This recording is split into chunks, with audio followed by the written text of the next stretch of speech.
The Tipping Point with Mike Tipton is brought to you by Dubby. What is Dubby? Dubby is a clean energy drink that is made to give you focus with no crash, jitters, or angst like those other energy drinks have. They also have no maltodextrin fillers and don't use artificial dyes. Dubby contains vitamins, amino acids, a nootropic, and 150 milligrams of caffeine.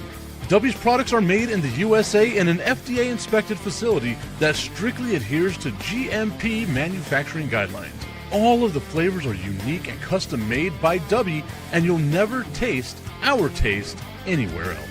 The best part about it is they're affordable. Dubby's drinks come out to about $1 per drink, much cheaper than Starbucks or any of those canned energy drinks. To learn more, visit w.gg.com/discount/MRTipton33 and place your order today. Use promo code MrTipton33 and save today. Dubby Energy, be better. What's going on, everybody? I want to tell you about my new friends over at Cleverman. Visit them online at becleverman.com. What they gave me was the energizing face and beard scrub along with the Cleverman face scrubber. And trust me when I say this, the energizing face and beard scrub smells amazing. Combining it with the face scrubber, making sure that your boy was looking as good and sexy as possible, opened up a whole different sensation in my face that I haven't ever felt before. I felt so clean, so fresh, and so clean, like Outcast said, and it helped me feel like I was ready for my day. Make sure you visit them online at becleverman.com and follow them on Instagram at clevermannyc. The link is up in my bio if you want to check out all the amazing products they have. Visit them online, becleverman.com.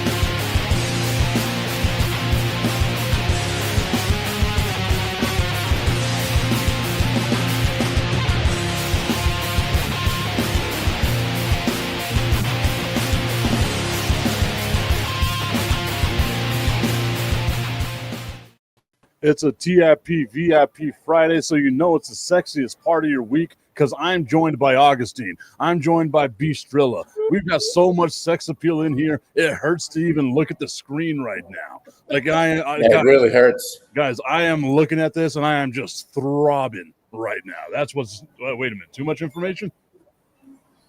Yeah, way too much. It might have been the UTEP talk, though. Once again, it's VIP Friday. We are presented by our friends over at Crushed Peanuts. Check them out online, crushedpeanuts.com. 9 grams of protein, the best way that you can possibly start your day. Crush your day with Crushed Peanuts. They sell them here locally in El Paso on the East Side, Valero, and Chevron locations. Get on out there. Get to your nearest gas station and ask for Crushed Peanuts. Trust me, guys, these things are amazing. I got a ton of friends at like various locations that keep asking me. Don't be talking about our weight. Just because there's a ton of them. It's a ton. Yeah, exactly. Stop it. Tommy can also say, what's good, fellas? What's good, Tommy? Hope you're having a great day, my friend. Do they have a chocolate version coming out? Ooh. Yes, they do. When is that coming out? They've got 4 versions coming out. So they've got that cookie version is really good. I'll send you some, Bistrilla. I'll have Mike send me your address and I'll send some to you. It's really good. But they're coming with berries, matcha. They're coming out with coconut, and I forget the other coffee. Oh, the coffee one. I tried it. Coffee and coconut, yeah. It's my good.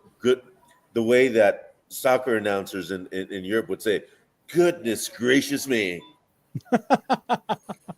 Augustine always got to find a way to bring it back to soccer announcers in Europe.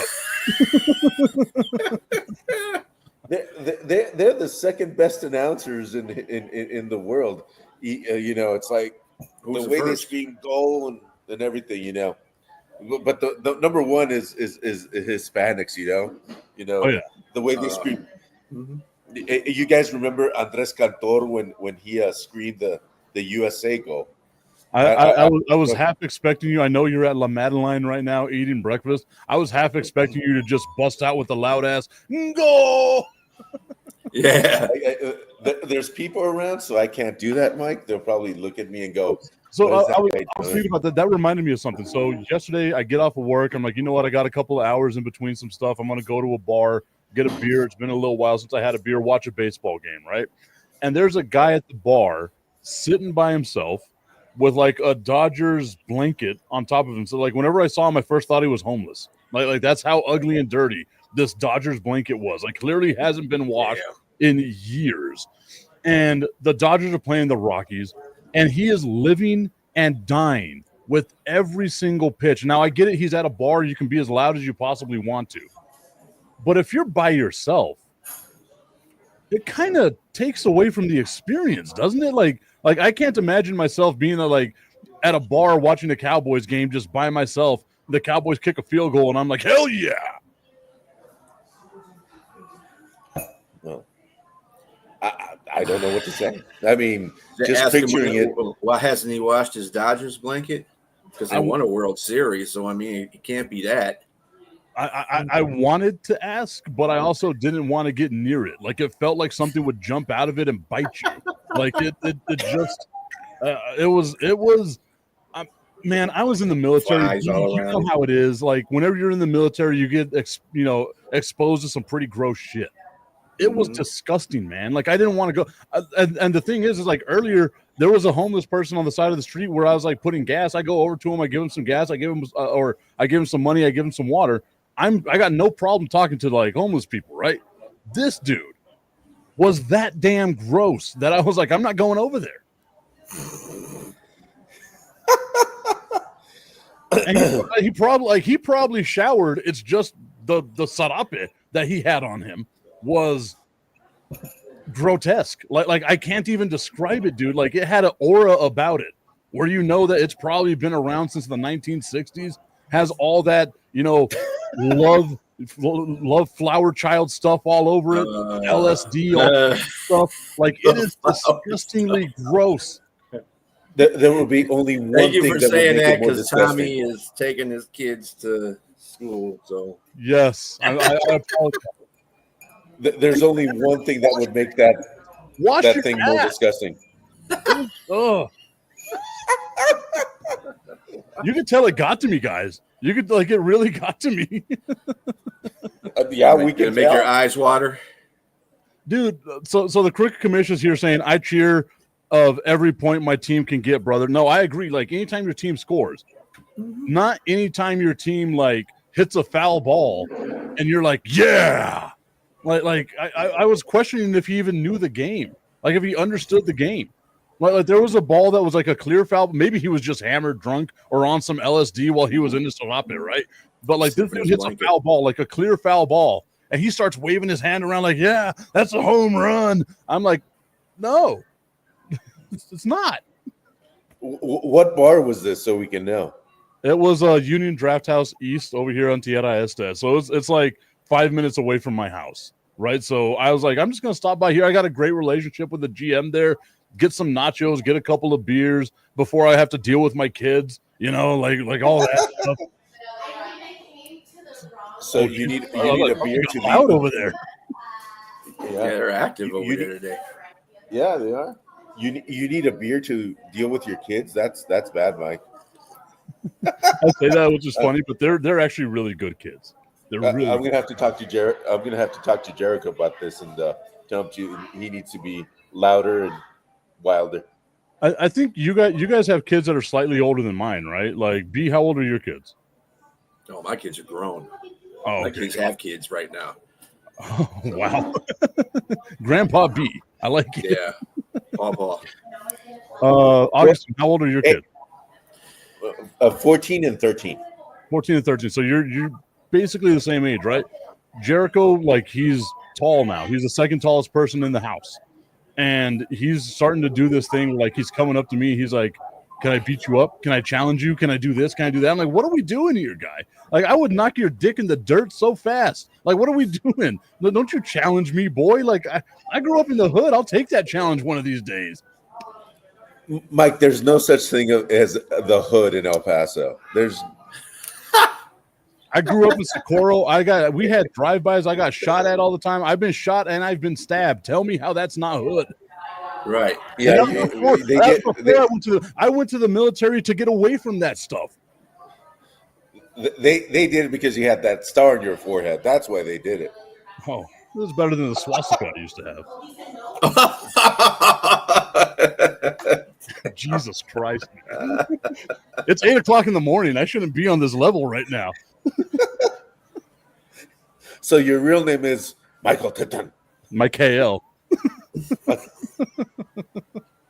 Okay, guys, getting back to sports because this is not enough German. Yeah. The Bayern Munich is having a real great game tomorrow against Bayern Leverkusen. But what's up, Mr. Bryant? And it wasn't a catch. I still think it was a catch. And I just got to say this, and this is something I saw. I don't know if you guys saw it yesterday in the news. This player, I had never heard of her, Paige Buckers. Oh, Paige Beckers? You have never heard of Paige Beckers? I had not heard of her. Where have you been? Right. Focusing She's like on the model of the WNBA, basically. She's Is she pretty? UConn, like she's pretty. She's fine as hell. No, she's not Kelsey Plum pretty, is she? Better. Yeah. No. Let me look. I was watching. You have a computer. Use it, Augustine. Yeah, we know what his computers. We know what his search history looks like on his computer. She's all right. She's all right. She's all right. I mean, Kelsey Plum, I'm not going to say it. I can't. I'm a jerk. I need to stop. Oh yeah. What were you going to talk about, Augustine? Well, I was just going to say she doesn't have a lip. It's weird. Yeah. Well, I'm just looking at that now. I'm going to focus on that because of you. Thanks, pal. But I was looking at the highlights. 44 points. 44 points in an 81-80 loss to the Sparks. I mean, most points scored ever by a rookie in WNBA history, and we go back to WNBA and all this stuff that's going on around the NBA and WNBA. Are these performances really starting to take hold of the WNBA and bring out the players that are filling the seats, which is what they need to do in order to not borrow money from the NBA? I mean, yeah, right. Like we've seen a resurgence in the WNBA. Like whether it's Caitlin Clark, Angel Reese, Paige Beckers, players like that. Like they've done a phenomenal job at like the marketing. They're getting better. Like there's more seats in the arena now. They're making the game a lot more fun, right? Like that's kind of the way that they've gone. But I also feel like you can't say they're borrowing money from the NBA when they just signed a $2.2 billion TV deal, right? Like they're starting to get a lot of stuff going on like over here with them. And like the product isn't the NBA. And I think that's what dudes want is you can't dunk, I'm not watching. MFer, right. You can't dunk. Like you're all 5'6", you're gonna sit over here talking shit about these women playing basketball. Right? Like that's normally the route that it goes over here. But Gary Bryant's right, dude. Paige Beckers is a baller. How have you not? Like for the last 5 years, like she was in college for 5 years, dominating college. How have you not heard of Paige Beckers? I had not heard of her, and I apologize to everybody listening out there that I have not heard of her. I honestly follow Kayla Thornton and Kelsey Plum and because and what he means by that is that he literally follows Kelsey Plum. There's a restraining order. Damn. Well, you got to remember when Washington came down to El Paso, I ran down to take a picture with her. Did you? Yes. Oh yeah. Creep much? No. Who'd you say that was? Kelsey Plum? Yeah, I think Kelsey Plum is one of the. I think yeah, She's that'd be weird nice. looking. And by the way, I yeah, would marry. Paige Beckers wasn't the one I was thinking about. By the way, I was thinking about Haley Van Lith. That's yeah. Yeah. I think that's what it is. Yeah. I don't know I why. gotta take a look. I think I just know her because she's more prolific scoring. Yeah, she's a better basketball player than Haley Van Lith is. But and like the Cavender twins too, right? Like they're amazing basketball players, but they're not going to go to the WNBA. I thought that was so like interesting with them because they did like 6 years, right? Because of the COVID years and all that stuff. So they did 6 years in college basketball, but they were on like the beginning of all the NIL stuff. So they wound up getting like $5 million a piece from the University of Miami with like NIL deals and stuff like that per year. Then whenever they went to TCU for 1 year, TCU's NIL collective gave them $8 million a year. And then they go back to Miami for $10 million a year. So effectively they made about $30+ million in college just for being twins that played basketball. They would not have ever made that money in the NBA or in the WNBA. So, B, I got a question for you. Yeah. If I put on a cowboy cap and glasses, do me and Mike look alike? God, no. Jesus, man. Don't you too put early that in the on. morning for this, Augustine. It's not that. I can do this. Hey, everybody, this is Mike Tipton. This is Augustine Tipton coming at you live from La Madeleine. No. I think Mike's got that patent down there. I've noticed as I've gotten older, like it feels like my voice is getting more raspy and deep. I can't imagine by the time I'm 60, people are just not going to be able to understand. You'll sound like Clint Eastwood. Oh, God. You'll be a great get off the lawn guy. Get off my lawn. That movie is so quotable with quotes you cannot say. Right. Yeah. I love that movie. I got to watch that movie. So I got to ask this, and this is a question for everybody. Now that the WNBA is now getting more mainstream, if you want to call it that, or recognition, what would be the correct payment terms for the players? Because we have stars like Angel Reese has complained already that she only makes, I think she said $70,000 a year. Something like that. So what are the salaries going to start to look like in the WNBA? That's my question. With a TV deal that's $2.2 billion, with players starting to to actually go out there and do sponsorship. I mean, what is the expected salary range now for a WNBA player? Well, how many games did they play during the season? Like 40? Mm-hmm. Somewhere around there? Yeah. So Adam Silver and the NBA have already come up with it's a part of like the new collective bargaining agreement that they're going to be doing with the WNBA. Again, I'm a nerd for contracts and stuff like that. I'm sorry, but they're going to have a league minimum of $250,000 with a league maximum of $1 million, which is exponentially better than what they were getting previously in the first place. Yeah. So it's showing that there's growth there. I just hope they don't try to look at it right now and being like, look, this is the peak, so we need to try to milk the owners. We need to try to milk the league for as much money as possible, because if they do that, they're going to wind up bankrupting the league worse than it was before and kill their momentum, right? Like the WNBA, to me, can't afford to have a holdout right now because you have so much momentum going forward. Out of sight, out of mind. So they can't afford to have that in general, because if they do that, it's going to shut that league down. Period. Exactly. So for me, it's like this collective bargaining agreement, like $25,000 or $250,000. Whenever you compare it to NBA contracts, doesn't sound like a lot, but that's exponentially better than the $75,000 better. They would get. Mm-hmm. Way better. I mean, now they can. Angel Reese was saying that she had to, take side jobs or something. I'm like, now she can concentrate on her craft and play basketball.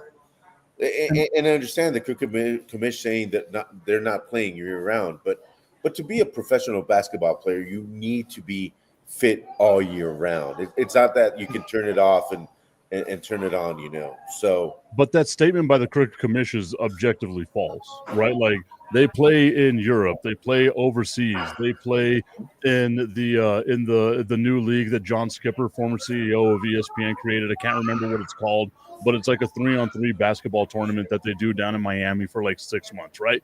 So even though they're not playing the WNBA season all year long, they're still playing basketball all year long. And we have to remember, like, the only reason why Brittany Griner was in Russia getting arrested is because they were paying her more money in Russia to play basketball than they were for her to be here. Mm-hmm. You know what I mean? I So, thought, and the same thing I with thought Diana you were Taurasi. Like Diana Taurasi's European career was insane, right? And we're talking about one of the best players in basketball history, like not just WNBA, but like basketball altogether. Like she's a winner no matter what, right? Like Diana Taurasi, I don't think anyone could say like she could objectively play basketball, but they're playing basketball all year round. It's not like a half season or anything like that. But the thing is, you also have to remember, like the WNBA isn't that far away. It was 2020 whenever they finally allowed their WNBA players to get maternity leave.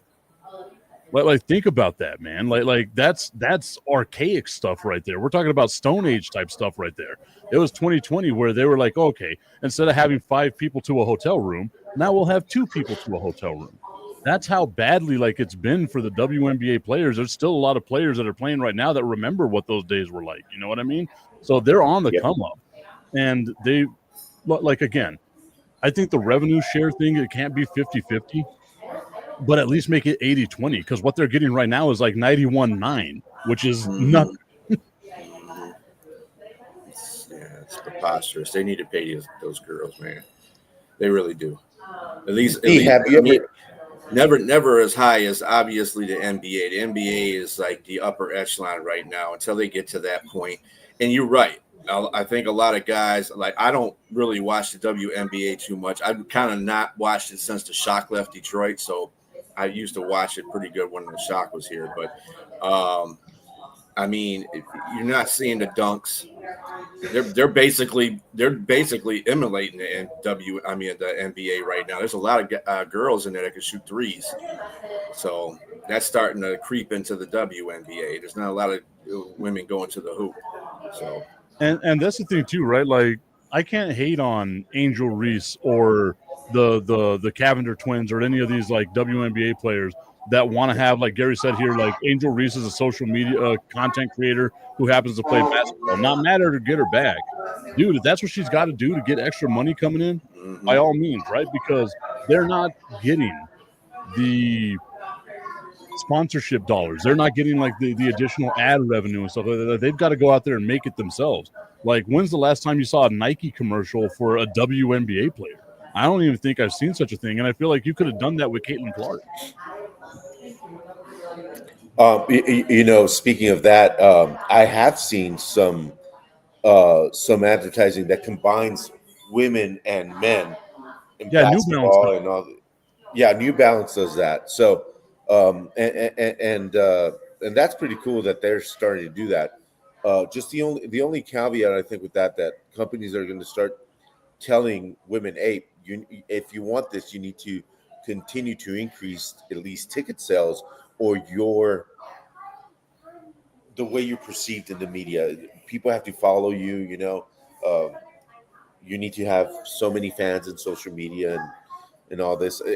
At the end of the day, it's a business, and what businesses like Nike and New Balance and all these are going to ask, hey, we need our product to be visible, and that's what they want.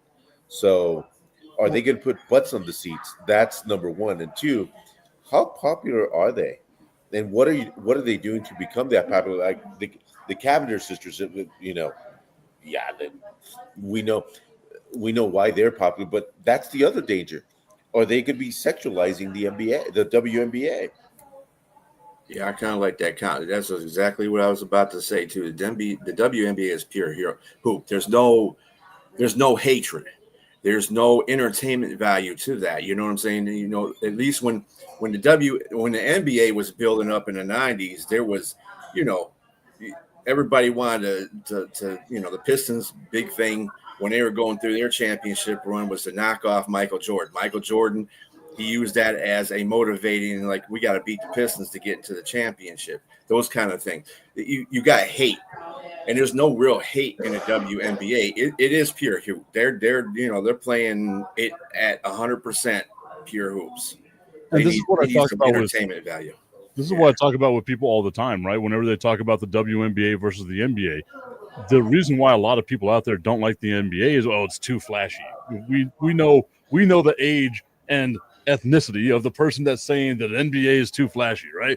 Well, then go out there and watch the WNBA, because you're getting pure, actual, fundamental basketball, right? Like that's what I love about the WNBA. I'm also a Tim Duncan fan, so I like seeing fundamental basketball and stuff like that, right? If you're going to hate on the NBA product because you don't like the NBA product, then go out and watch the WNBA, which is giving you pure, actual basketball. And then you can't talk out of your mouth saying that the threes are killing the NBA, because let's face it, it's black guys out there shooting threes in the NBA, and then be like, oh no, Caitlin Clark's amazing because she shoots threes. Like, you can't talk out of both sides of your mouth. You have to find it and actually stick to it. You know what I mean? Uh-huh. Yeah. Exactly. Yep. And I completely agree, Mike. And changing a little bit of a tone here, and I want to talk about something that I saw yesterday, and to me, Kelsey Plum, huge drama in the NFL, huge drama, and this is like better than Days of Our Lives or General Hospital or anything like that. Is Micah Parsons actually removing every kind of cowboy related thing from his social media, his bios, and stuff like that. You know, that says a lot to a player that is so known for being a cowboy player. Him removing all his social media in regards to Cowboys. Mike, I got to say, is Micah Parsons going to stay at the Cowboys or not? That's the question. He doesn't have a choice. But like I understand the narrative that's out there, right? This is a thing that a lot of people don't realize with NFL contracts, right? Is Micah Parsons is still under contract for the Dallas Cowboys. He misses a game, he's going to get fined money for missing those games. Not only is he under contract, he's also under what the NFL has as you can actually lock him up for another couple of years, right? You can just put the franchise tag on his ass for 2 more years. So effectively, he doesn't hit real free agency for 3 whole years. He doesn't get a say in this, right? Like that's the thing that sucks about what NFL contracts are. Now, you can either sign the deal or you cannot play and get fined, which is going to hurt you a lot more. You don't want to play for the next 3 years because you're tired of what the Dallas Cowboys are doing here. My dude, that's the end of your career. You cannot miss 1 or 2 seasons in the NFL and expect to come back as the exact same guy. It just doesn't happen that way. So for me, it's like we can spin this narrative out there all we want that, oh, maybe it's the Cowboys, maybe it's this. My dude, you want to delete your stuff on social media, that's fine. There's been a lot of players out there that have deleted their information, like, oh, I don't play for this team anymore. And then whenever they get their contract, guess what goes back up, right? All this is to me, and I hate saying it this way because, like, I always feel like it's disrespectful when you say it this way, but he's genuinely acting like a toddler who is not getting his way right now, right? My guy, your agent hasn't been to the meetings with Jerry Jones. If your agent isn't going to the meetings, then what the hell are we even talking about? Maybe instead of getting mad at the Cowboys, we get mad at our agent saying, dude, what's going on here, right? Like, that's everything that's coming out here. And maybe that's just, the Cowboys PR spinning it that way. But if it was something that could be fact checked, I don't think the Cowboys would spin it. You know what I mean? Like they're all about all this stuff. Again, I still feel like there's a contract that's going to be out there. Micah Parsons can say he's done with the Dallas Cowboys all he wants, but the second they offer him a contract, his ass is signing that thing in ink, and he ain't going to be done with that team. I think both parties. I think Jerry Jones and Michael Parsons are both at fault in this whole situation. Jerry Jones likes the drama. He likes keeping it out there so everybody can have a D in their mouth. You know what I'm saying? The point of the matter is, dude, you could have signed this guy earlier in the new football season instead of dragging it all the way out to here. Now you got Michael Parsons acting like he's not being respected. You got his agent going in there. Well, at least this is what Jerry's saying, which I don't really believe too much. But talk about his agent went there and told him to stick the contract up his ass. But I don't really believe that too much. But because Jerry just likes the drama. He's the drama king of the NFL. And dude, stop dragging stuff out and making your players uncomfortable. That's part of the problem. And second of all, these players got to stop taking that stuff to heart too. That's another thing. Jerry Jones is just being open. He's the get off the lawn guy right now in the NFL. Just ignore him and just say, yeah, well, whatever. And Bistro, I got a question for you. Now that you've said it, that Jerry likes the drama and all that, would you say that maybe this is orchestrated by Jerry?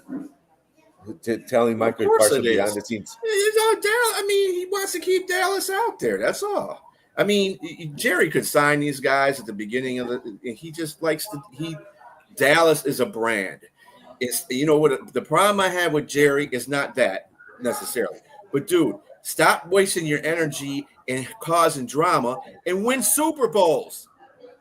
You're too focused on the wrong thing for your franchise. You're gonna make money anyway. But if you're gonna be out there, try to do something the best for the team so you can start winning Super Bowls again. That's what you put your brand on. 30 years for being in the Super Bowl. Yeah, dude, that's great. Oh, great, you won some Super Bowls. But that was 30 years ago, dude. This is a new century. Can you win a Super Bowl in a new century? Come on. A new millennium. Yeah, just stop acting like, this is days of our lives and just, get – this is what pisses me off most about Jerry. I'm not really mad about him trying to make the money for the team, but when you focus something over than what your team's success is, that's a different story, dude. You got a team there so they can win Super Bowls. That's used to be the pride of the Cowboys right there, winning Super Bowls on a consistent basis. I don't know if it's necessarily that it's that he doesn't win Super Bowls or anything of that nature. I think what it comes down to is there's no publicity quite like free publicity, right? And if you look at it going all the way back, you can go to 2015 with this stuff. Every year, what dominates the headlines? It's what contract is coming up next for the Dallas Cowboys, right? 5 years ago, it was Dak Prescott's first contract. A couple of years after that, the Dallas Cowboys really don't know how to handle the salary cap. How are they going to fix this? The year after that, CeeDee Lamb's contract. The year after that, Dak Prescott's contract. This year, Micah Parsons' contract. Those things are dominating the headlines. And I think for the casual fan, yeah, we're all tired of it. I'm tired of hearing about Dallas Cowboys contracts. I love the team. I'm tired of ESPN talking about it all the time. I'm tired of me having to talk about it all the time. I'd like to see these things get done. But and Mike, and that's just the tip. You hit it a little late. It's time for Just a Tip. That would make me uncomfortable. Promise that it ain't too much, but just enough. Just a tip. Just a tip. Just the tip? Just the tip. It's time for Just the Tip.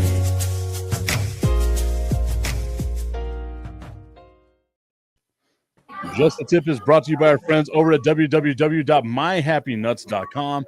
Once again, myhappynuts.com. Use promo code Mike Tipton at checkout. Save on all your male grooming needs. I am all about making sure I ain't got to do the stanky leg or have to do the little bit of the nut shake to get my boys free. And the way that I can do that is with the comfort cream from www.myhappynuts.com. Once again, promo code Mike Tipton to check out. Save on all your male grooming needs. The Crooked Commish saying it's interesting to see you guys take the player side when it comes to the WNBA. The NFL, you guys are starting with Jerry and telling Parsons to quit being a baby. It's not necessarily that I'm telling Parsons to quit being a baby. NFL players, I want to say, are super spoiled, right? Like they're dealing with like these amazing contracts that they've got out there that are doing all this stuff. The WNBA, they're effectively being abused, right? Like you're going to play these games, we're not going to pay you. You got to go to other countries, risk getting arrested, spend a year in a Russian jail for like all of these things that are going on like that. The NFL players, they're living in the lap of luxury right now. But the fact of the matter is if a WNBA player did what Micah Parsons was doing, she would never play basketball professionally again. Like it would just objectively be that way. If Angel Reese were to delete the Chicago Sky from her social media while she's in the middle of a contract negotiation, they'd be like, oh, okay, well, we can go out and find another Angel Reese. You know what I mean? Like that's kind of the way that it goes here. Now, I'm not necessarily on Jerry's side. I think Jerry needs to cut this bullshit out and actually pay the players at a regular time like everyone's talking about. Again, I said I'm tired of hearing about Dallas Cowboys contracts. I just want them to put a product out on the field that can make me angry sometimes, happy sometimes. I'm more than likely sad 95% of the time. So for me, it's just give me something other than these narratives. And I think that we're all tired of hearing about it because, again, I walk my kids to school. I listen to ESPN radio on my way back. Every day since school began, it's been Micah Parsons and the Dallas Cowboys. And prior to that, all over SportsCenter, all over First Take, all over the NFL Network, all over any of the sports outlets over there. What was it? Micah Parsons and his contract. It's not Jerry Jones creating this narrative here. It's the sports media landscape that's creating this narrative here because whenever you're talking about the most expensive franchise in sports, you want to talk about their money. You want to talk about how they're ruining the team or they're doing any of this other nonsense. Again, that article that came out from Bill Barnwell, where he's talking about the Dallas Cowboys have lost over $100 million over the last 10 years in contracts. My dude, they made $12 billion over the last 10 years. That's less than 1% of what Jerry Jones made. You think he gives a shit about that $100 million he lost over a 10-year period? He has a $275 million yacht. I mean, that's the point I'm trying to make, though. I mean, it's cool to make all that money for your team, but dude, let's start winning some Super Bowls. Put your money where your mouth is and start winning some Super Bowls because you had teams that were good enough because you and your ego won't allow a decent coach to come in there and coach the team up like he needs to coach the team up. You're having problems. And you're trying to be the coach and the GM at the same time. You can't, no, dude, leave it alone. Just let the coach do his job. Right? Again, we can talk about, okay, Dallas Cowboys go out there and win a Super Bowl. Last year, we were talking about this team legitimately as a Super Bowl contender. Dak Prescott gets hurt, everything goes out the window. That happens with most teams if your starting quarterback gets hurt, right? This year, they bring the core of that team back. I would say they're better on defense. They have a better wide receiving core now, having George Pickens there. Why are we not talking about them as an actual contender? It's because the narrative is going to be out there that the Cowboys are going to fail. If you look at how the season ends for however the season goes for the Cowboys the year before, that's the narrative for the next year. And it's just, again, like there's varying levels of success. And I know the goal is ultimately you win a Super Bowl or you don't win a Super Bowl. Guys, it's really hard to win a Super Bowl. one of 32 teams wins a Super Bowl. That's it, right? Like that's how it's going to go. We talk about, the Cowboys have had a 30-year drought. Mike, but the only team that gets talked about because they are America's team and because the expectation of the Cowboys is to at least get to a Super Bowl. That's the expectation for Dallas year in, year out. And that's the thing. Dallas is considered a failure if they're not at least in the conference championship game. That's what Dallas has to deal year in, year out, because they're like the New York Yankees of the NFL. Yeah, exactly. They're the New York Yankees of the NFL. They're the Los Angeles Lakers of the NFL, and that's the thing. And at the end of the day, you can't blame people for saying, "Well, it's going to be my year" or anything like that. It's going to be our year, because that's the expectation. That's always been the expectation for Dallas, and who wanted those expectations? It was Jerry Jones back in the 90s when he actually hired a good coach called Jimmy Johnson. That's when those expectations start, and it just continued to boil over because he would continue the same narrative. And that's it's no question. And I want to say something else, and that because I've been in honor of the place that we are, I'm going to say Mes Noix Rosé, which is just a tip in French. I just want to throw out there. Nice. But the Cowboys, the Cowboys have built this, and especially Jerry Jones have built this expectation, and anything less than at least a conference championship game, is a complete and utter failure for that franchise. I don't agree with that. I think if you don't win the Super Bowl, it's a complete and utter failure. A conference championship game doesn't mean jack shit. Like let's be cool. You made it to the conference championship game. We already know the Dallas Cowboys make it to a conference championship game and lose. It's been 30 plus years since you won the conference championship game. They go to the conference championship game and win, losing the Super Bowl. It's been 30 plus years since you won the Super Bowl. The Dallas Cowboys go to the Super Bowl and win. Oh, it was a down year for the rest of the league. You already know that that's what the narrative is going to be for the Dallas Cowboys haters out there, right? Whatever the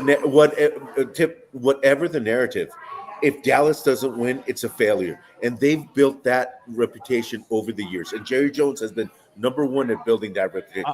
Let me ask Cowboy haters. Let me ask you this: Cowboy haters, you can't have your cake and eat it too, right? Like I can. Watch me. Simply can't. The fact of the matter is, if you're going to say that Jerry Jones is responsible for the team not being good, then you can't say that he's the one that's out there giving you expectations of winning a Super Bowl. You can't look at the roster of the Dallas Cowboys and say that's not a Super Bowl contending team, while also saying the expectation for the Cowboys is to win a Super Bowl. Like you cannot do both of those things. They just don't make sense trying to say both of them. The expectations for every team should be to win a Super Bowl, but only one team does. Now, the Dallas Cowboys have been snake bitten. They haven't done all this stuff, whatever, right? Like, we can talk about the 30 years of ineptitude that the Dallas Cowboys have had.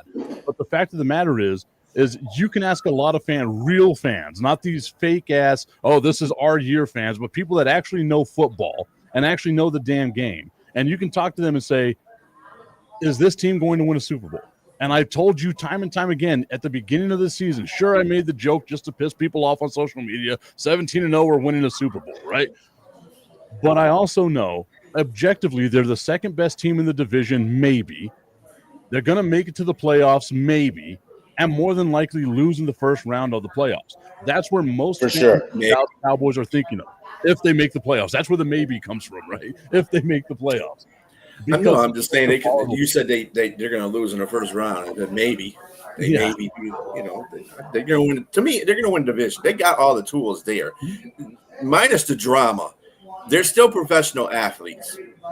All right, they still represent the stars. So I mean, with that just being the mentality with the players, if they can get away from the Jerry Jones drama that keeps going on around them, and they play football like you're supposed to play football, they can win that division.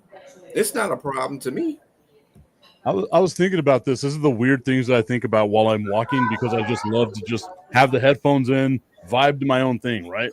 And I was thinking about the moniker of America's team, and most people don't realize that wasn't something the Dallas Cowboys came up with. That's something that NFL teams came up with, because in the 60s, the Dallas Cowboys were the team of next year, right? They'd always get to a championship, and they'd never win it. And it was like they're the bridesmaid, never the bride. Everyone's getting behind them. Like, we just want to see this team be successful at one time, right? They do that in the 70s, and they become America's team. They are living the Batman legend right now. You die young and be a hero, or live long enough to see yourself become a villain. They are now the villain of the NFL. And it's based off of something they did 30 years ago. Think about that. Their window of success was like a 22-year window.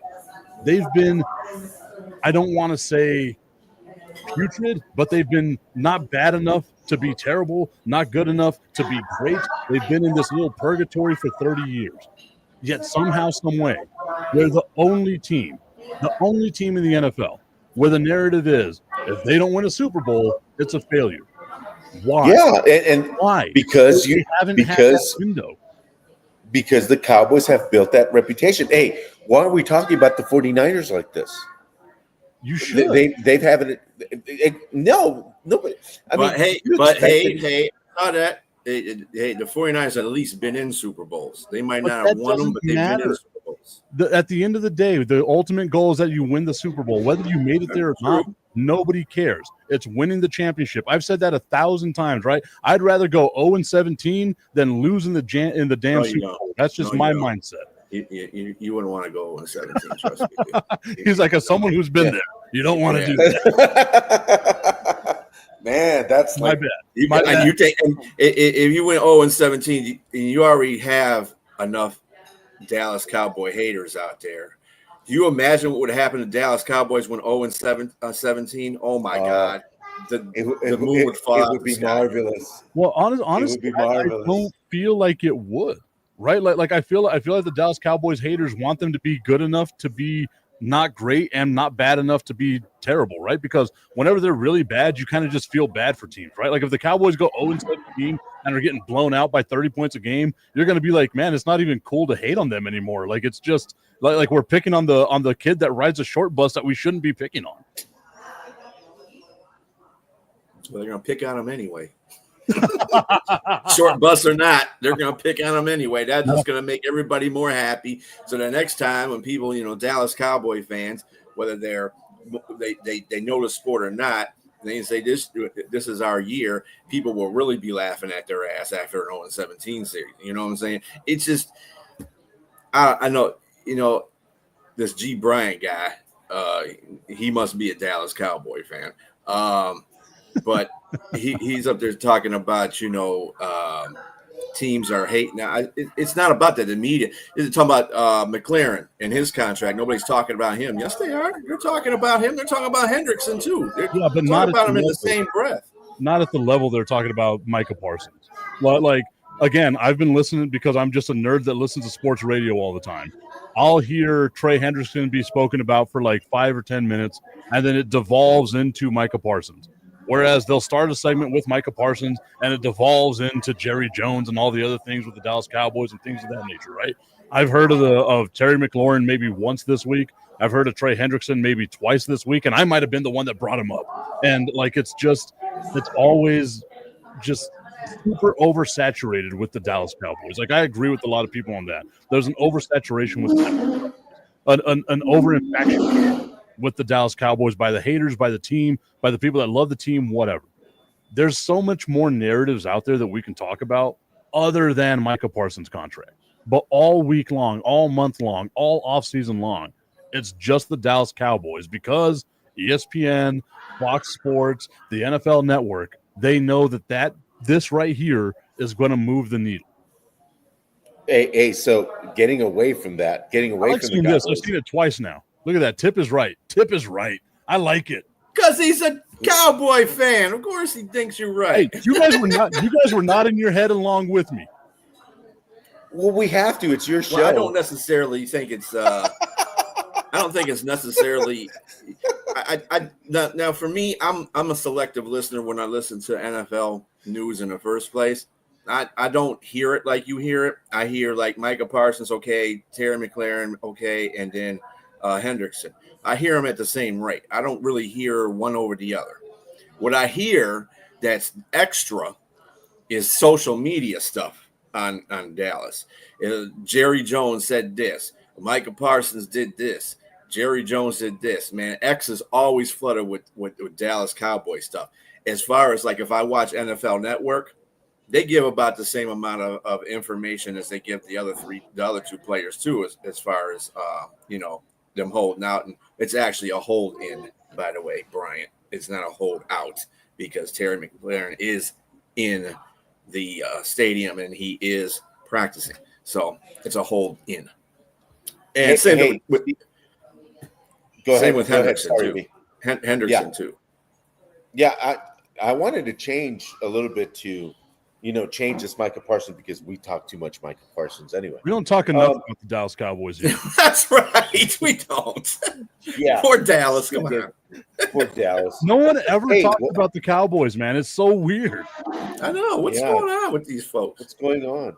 But how about this, man? The new Asian March Madness style league that it's endorsed by Stephen Curry, the Alibaba executive and Brooklyn Nets owner Joe Tsai has introduced a new Asian university basketball league modeled after March Madness.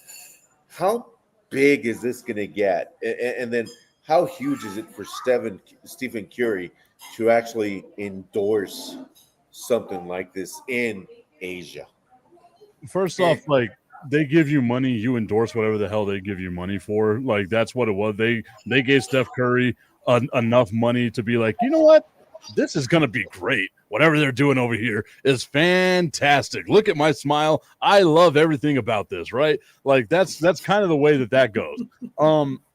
I mean, it'll be fun to watch, right? But it's kind of like a novelty act. It's kind of like the Big Three. I like the Big Three. It's fun to watch from time to time, but it's not what I'm trying to have as like my main basketball meal. You know what I mean? Like I want the NBA. I want real college March Madness. Now, if the NBA, like for their in-season tournament that they do in December, if the NBA had an NCAA tournament style bracket, that would be awesome.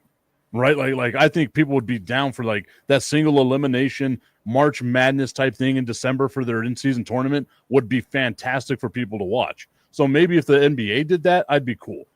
Alibaba and Joe Tsai coming up with this league. This is the first I've heard of it. I love I was watching summer league basketball and G League stuff all summer long. This is the first I've heard of this. That's how much basketball I ingest, and this is the first I've heard of this. You want to know something else that's the first you're going to hear about too? Or maybe you have heard about it. I don't know. Malik Beasley has been cleared by the federal investigator, so he is good to go.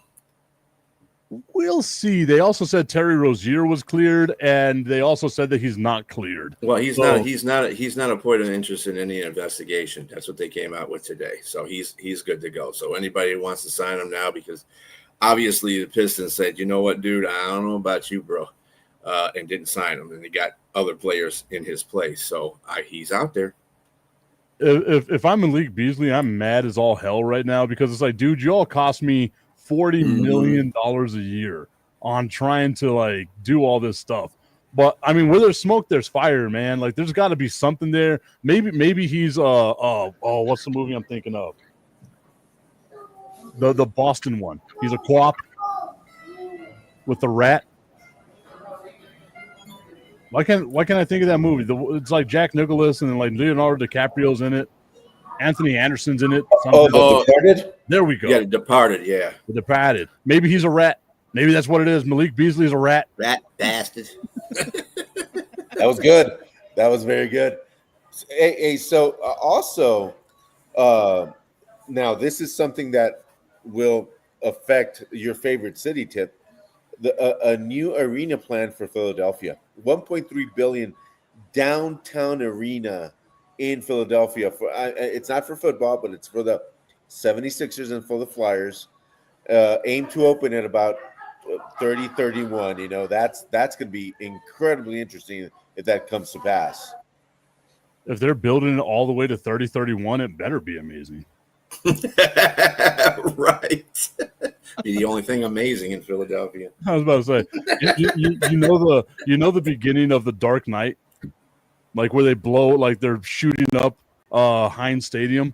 That's what I want to happen to this arena. Like we need them to do this. Fuck Philadelphia. I hate everything about it except for my friends that are from Philadelphia. Like it's gross. It's a dumpster. It's almost as dirty as that dude that was wearing the Dodgers blanket the other day. Damn. But like it's almost that bad. I'm just a certified hater. I'm realizing this right now.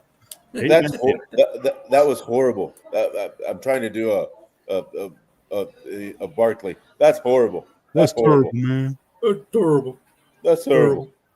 You just gotta make sure you don't close your mouth, man. Whenever you talk, you say it's terrible. You know, it's funny that we keep alluding to movies about, what we talk about in sports. It's like the one, the contract stuff that's going on. You remember in the Replacements when they were the guys that were replacing the starters, and they were talking. The reporters were talking to the starters. They go, You don't know how much it costs for a Ferrari.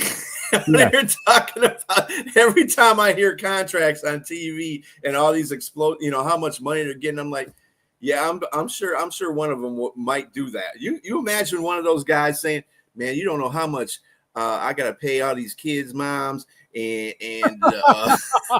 I'll be like, I would be on the floor, dude. And that would be all over social media, dude. That would be all that. The one player that did that, he would be getting canceled for real.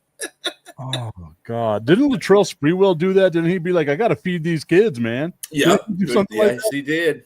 That's why I was like, that would be awesome. Could you imagine? You know how expensive insurance is on a Ferrari, motherfucker? Like,